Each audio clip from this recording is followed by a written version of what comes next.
welcome back to the Jay Wheeler Podcast. This is episode 2, October 4th. Yeah, wow, we are in October.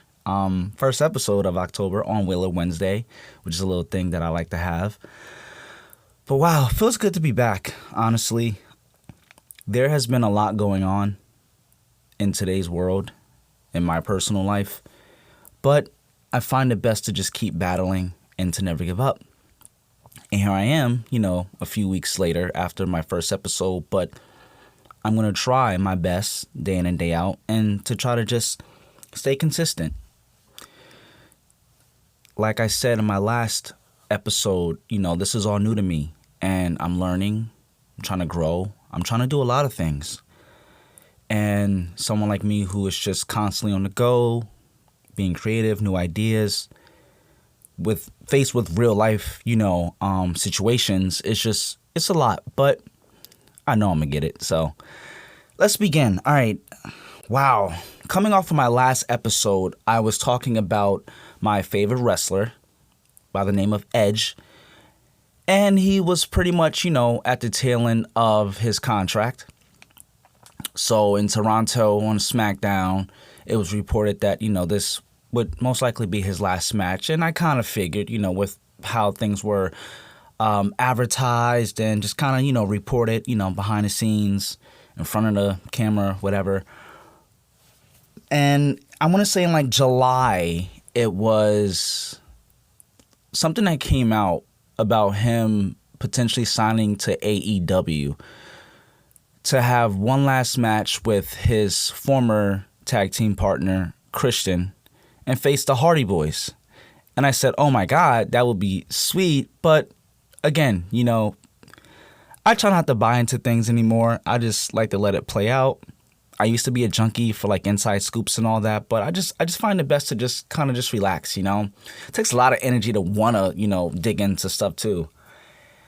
But yeah, so that came out in July. Fast forward now, we are in August, September. Yeah, his last match was in August. Okay, sorry. I had a moment right there. But yeah, so his last match, SmackDown, Sheamus, 1, 2, 3, he gets the win. And I was like, wow, in Toronto, Edge get to finally go out on his own terms the way he wanted to. After that, contract offer came up or didn't come up. He had a discussion, this, that, and the third. I guess they didn't, come to an agreement. But I just feel like Edge most likely was just like, you know what? Even though my contract is up, I don't want to stay in WWE. And that's just, nothing, bad. He just wanted to explore, And seeing the work that Christian is doing in AEW, it's just phenomenal. It's amazing. I think Christian, his best work was when he was in other companies and not WWE. WWE, I feel like, didn't allow him to reach that full potential. Never really got the push. I don't know for whatever reason. He just didn't, get the ball handed to him a lot of times. And when he did, it was very few little opportunities. Thankfully, he did get to go over, and had a little bit of, championship gold.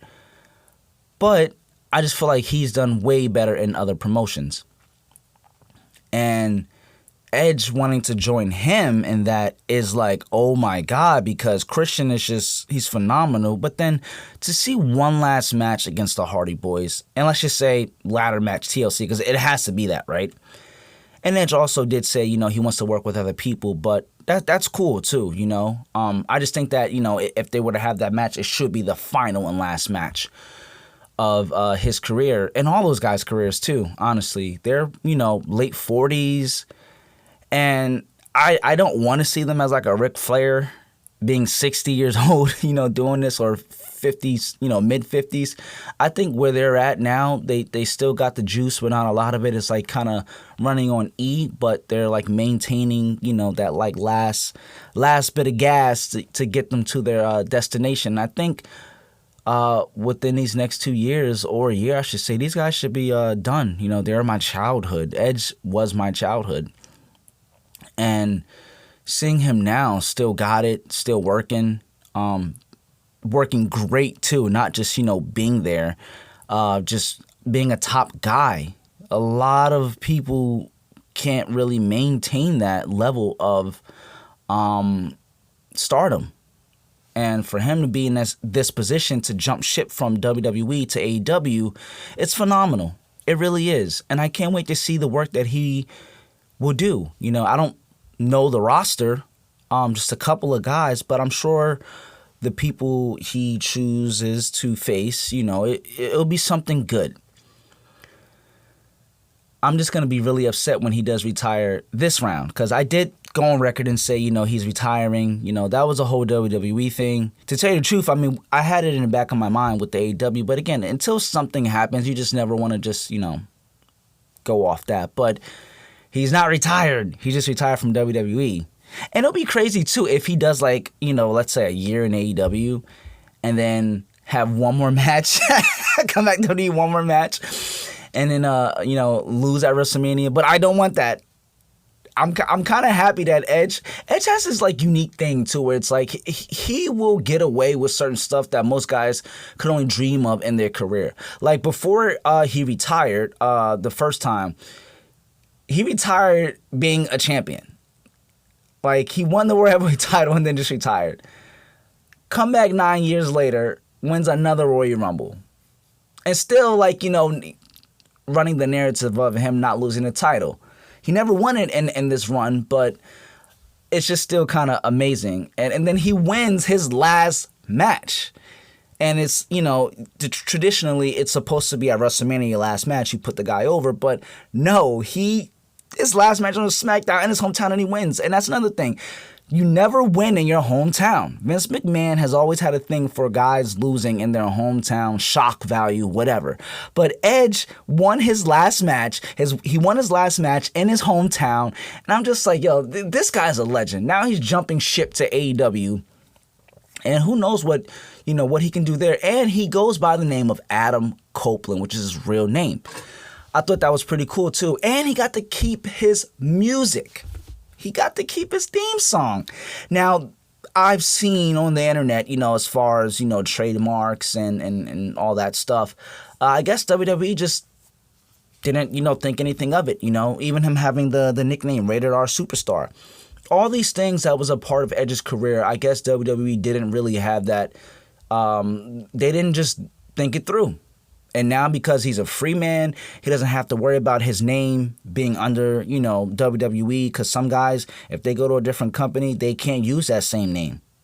If your name was Kane in WWE, best bet that if you go to TNA or Ring of Honor, you can't have the name Kane. Because WWE has a contract. They own you. But I guess they didn't keep tabs on that, so if the whole licensing got expired or whatever, they just didn't think it through. And Edge is definitely someone you would think that would be loyal and wouldn't go anywhere else, which everyone thought. Even Kurt Angle came out saying, "Oh, he's loyal. He's not gonna go to AEW," and yeah, it's still shocking to know that Edge is loyal, but at the same time, I'm looking at it from his perspective, right?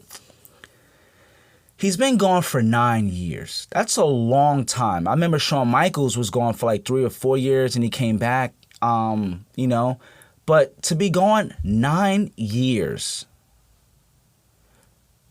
he wants to have fun, but also if there's nothing there for him, why stick around? And that was his case. He wanted to, just do more stuff, but, he's not some young guy that can afford to just be hanging around on the roster, got nothing going for him, because we've seen guys have gone through that. Randy Orton, which I hate to say, but, when they just don't have really major plans or anything that works to your favor, you just feel like, I'm just here. And being gone 9 years, he just wanted to jump right into it. The only request was that he didn't want to win the belt. But other than that, being a main event or mid-card, but high mid-card, going into the main event, that was Edge's thing. That's what he wanted to have, in the WWE. But him going to AEW is just it's amazing. And he came out with a statement on his Instagram. You know, he has all the love and respect for WWE. He's been loyal. He's been there since the start of his career. He never jumped ship anywhere else. But it was just time. And there's nothing wrong with that. And I think a lot of guys really could respect him for that. I can't even say it's beef because, you know, some people are like, oh, he went to the rivalry. There is no rivalry. Only time WWE really, I wouldn't even say even then didn't like have a threat, but it was like TNA. But it's like, you know, if you went to TNA, you were like, ooh, he went to TNA. Edge went to a up-and-coming, hungry company that's just really trying to do their own thing. And it looks like TNA, you know, 2.0 because a lot of guys are just going there or whatever. But it's just one of those, it's just another company the way I see it. I don't think anybody wants to compete with WWE. They just want to just have something else because guys that can't get what they want in WWE, they just want to get it somewhere else. And that goes on with any job in today's world. So him getting a new start, new job, I'm here for it. I'm happy for it. I just hope that, you know, he doesn't get hurt. At 49 years old, you know, you can be a safe worker or just 49, 39 for like, at the end of the day, there's a chance you could get hurt just by doing a hip toss, you know, a simple, you know, super kick. I just hope that, you know, things can work out and at least he can get a few matches under his belt. He doesn't even have to be full-time. I hope that, you know, he has a couple matches, pay-per-view here and there. I think Edge has it in the bag as far as what he's going to do and try to stay protected. Pick safe workers. Now, I'm going to go into my next topic, which is the season finale of Ahsoka. Now, I'm a huge Star Wars fan, for all the people that did not know that. Huge Star Wars fan, history of just going through the motions of learning, portraying, cosplay, all that. Just, it's been a part of me since I was a young boy. Fast forward, we got Ahsoka, which is a show that I never thought would ever happen. Rosario Dawson. Phenomenal actress. I couldn't think of anybody else to play that role of Ahsoka. And you know what? It brings such joy to my heart to see her having fun, embracing, and making the role significant. The character. One of the things that I really appreciated was first the look. I thought she looked amazing. Looking at how the animation was and then live action, great. Great. And shout out to the makeup team for doing the wonderful magic on her. Next, it's the movement, the actions. I can't stress enough where I like when everything is aligned. I'm a person that I like when the actor or actress looks like the character, but also acts like the character. I feel like in most movies, it's always, we'll get someone that can act good, but it doesn't look anything like the character. I don't see why you can't just get someone that can do a balance of both. You know, there's people out there in the world, there's actors that can do a good job. You know, if they got all the tools to help them succeed, go ahead. And her just doing the small things, the little things, the smile, like the little smirk. I posted on my stories of, you know, like comparisons, just how identical it looks in the animation show Rebels, Clone Wars. She's in Rebels too, but Clone Wars, you know, just versus the live action. And the hand gesture, her crossing her arms, I'm just like, oh my God, you know, it's like, if you don't like that, I don't know what to tell you, you know, because she does it in the show. I like that she did it consistently. It's just her character, you know, she's doing what she did, and you could tell like she probably ordered some food and just sat and binged it, because when she's doing these actions, it's because she watched and she did her homework, and I love that. One of the things that really stood out for me in the show was how they really decided to cater towards the fans. Now, I've seen this done, but not a lot in television and in films. But for me, I really, really love when they do that, because you have to, when you're making something, you have to engage people who aren't familiar with it. I understand that. I just like when there's cases where, some directors, writers, they just say, you know what? We can probably introduce a little bit, but for the most part, people who've dedicated their time, money, all that, maybe we should just focus on them first. How many times have we seen in most movies where the fans, die hard, have to feel upset time after time after time is because things are changed? And the people who don't know anything about this have a love for it because it's fresh to them, but it's not what a diehard fan likes, because that's not what it's supposed to be. It's always that case. But for this show, they said, you know what? Here you go. If you watch Rebels, if you watch Clone Wars, you're going to get this. And we are not going to give any runtime to give a backstory and information for people who don't know anything about this, because why? We need to really get on board as far as getting the fans who passionately love this. We have to. They have been putting out these shows, but there's always that mixed review, or there's always fans really just not being happy 100%. Now, I know you can't please everybody, but you have to really cater to the ones who love this, who spend hundreds of dollars. Now, I would say they damn near pretty much 100% got everything, information-wise, along with, a different taste, knew this, knew that. But for the most part, they kept it grounded. Star Wars is supposed to make you laugh and have a good time and smile. I think they did those three things, and then some. One of the biggest things was Hayden Christensen, Anakin, coming back. Having screen time with Ahsoka was heaven. Episode 5 was arguably the best episode we've gotten in any of these live action Star Wars shows. Hands down. I can honestly say that because, first of all, Ahsoka being the apprentice of Anakin was a great touch in the Clone Wars.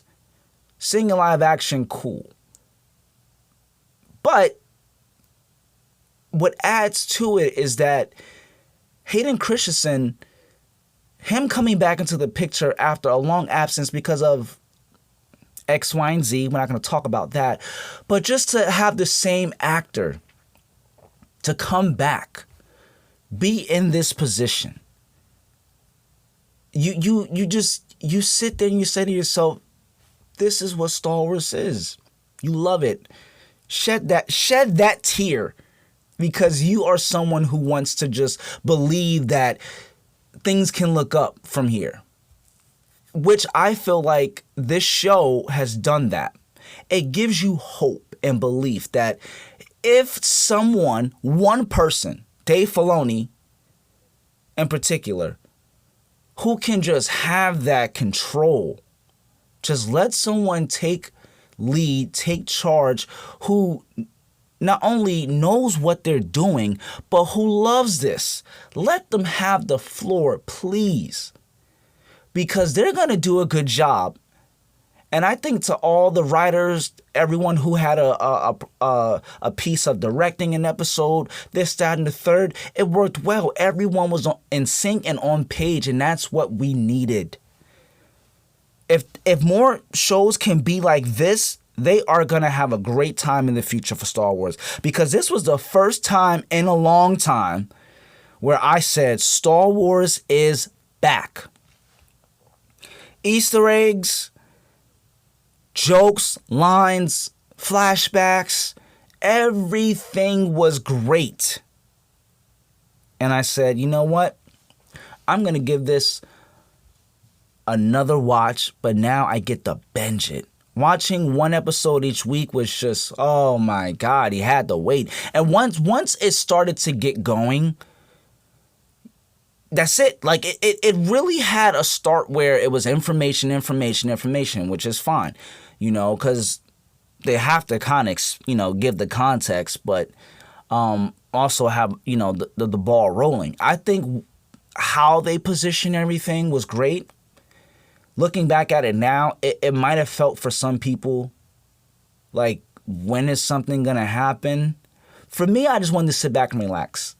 So, but now you have like that, the tail end, and it just blew up. And now, like, where can this go? Now you have that question of like, what could they do from here? If everyone comes back, that's great, because there's so many things that, are in the universe that you're like, wow, this person was in here, this person was in here. The whole universe now is expanding. And things can happen over here, over here, over here, over here. I will conclude with saying this show will be ranked high for me, no matter what happens from here on out. And having that second revisit, I don't think, my decision is going to change. Now that I get to binge it, it's going to be so exciting, because watching scenes is going to be heaven, because I'm going to break it down, analyze it, get those Easter eggs in too, because I didn't have the chance to like watch it, again and again. Just once it came out, I just watched it and I just said, I'm gonna wait for the next episode. Now I'm gonna be able to just sit down and get a good feel of it. So I'm gonna do that, and I'll probably give an update on that. But Ahsoka, if you haven't watched it, check it out now. Definitely one of the best projects since Rogue One, in my opinion. So yeah. All right, lastly, before I head out, I just want to give you guys a little bit of something I call Red October. I guess I just came up with that this year, but for the past 3 years, I've had this thing with making a horror movie list.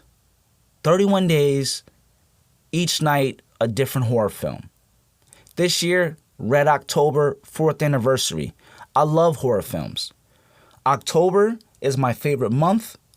It's my birthday month. So right from the get-go, I have so many things that I want to do. Haunted mansions, haunted houses. I don't think I've ever been in a haunted mansion, but that sounds cool. But a haunted house, mazes, pumpkin patches, all that. October is like that month where I kind of just lock in, and anything that's in that theme, it's an automatic pleasure for me. I have a movie list on Letterboxd under the name Justin Wheeler. You can search it as Red October 2 for my movie list and check it out. I have some horror films that are new, but not so much new. I have Saw, the new Saw X on there. Talk to Me. So I have a sprinkle of everything, I like to say. But each year I try to do something different too, whether if it can be like this year just slashers, this year paranormals, whatever. I kind of just put things together and just go with the flow, because I don't want to stress myself trying to do something that I love. I feel like it'll come naturally. Things shouldn't be forced. So when I came up with this list this year, it was automatic for me. I didn't really have a set plan, but I said, just have fun. And when I did that, I was able to come up with actually a good list and under a short period of time.